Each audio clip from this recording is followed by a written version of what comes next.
বাবা মা যখন ঝগড়া করে সন্তানদের উচিত দুজনকে থামানো, দুজনকে সান্ত্বনা দেওয়া। ভুল করে আপনি একজনের পক্ষ নেবেন না, তাহলে আপনি যার পক্ষে যাবেন সে তো খুশি থাকবে, কিন্তু যার পক্ষে আপনি যাবেন না, যেমন আপনার বাবা বা আপনার মা, সে কিন্তু ভীষণ কষ্ট পাবে।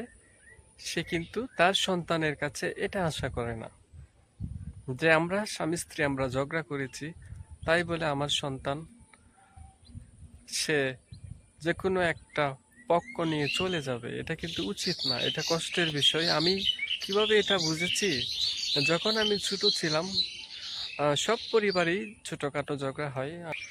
যে একটা সন্তান যখন ছোট থাকে, বাবা বা মা দুজনেই খুব ভালোবাসে।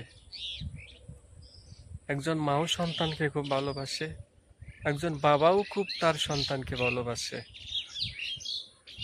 খুব আদর করে। এই কথাটা শুনে তখন আমার মনের ভিতরে একদম গেঁথে গিয়েছিল। এখন আমার সন্তান হয়েছে, এখন আমি সত্যিই বুঝি বাবা মা ঝগড়া করলে আসলে কখনোই একটা পক্ষ নেবেন না। হয় দুজনকে সান্ত্বনা দিন বা দুজনকে বোঝানোর চেষ্টা করুন, কিন্তু কারো পক্ষে যাবেন না। কারণ এটা তারা বড়রা, তারা এখন ঝগড়া করছে, পরে আবার ঠিক হয়ে যাবে। কিন্তু মাঝখানে আপনি যদি কারো পক্ষে যান, আপনি হয়তো তাদের একজনের কাছে আপনি খারাপ হয়ে যাবেন, তাদের মনে আপনি কষ্ট দিলেন। এটা কিন্তু একজন বাবা মা সন্তানের থেকে আশা করে না।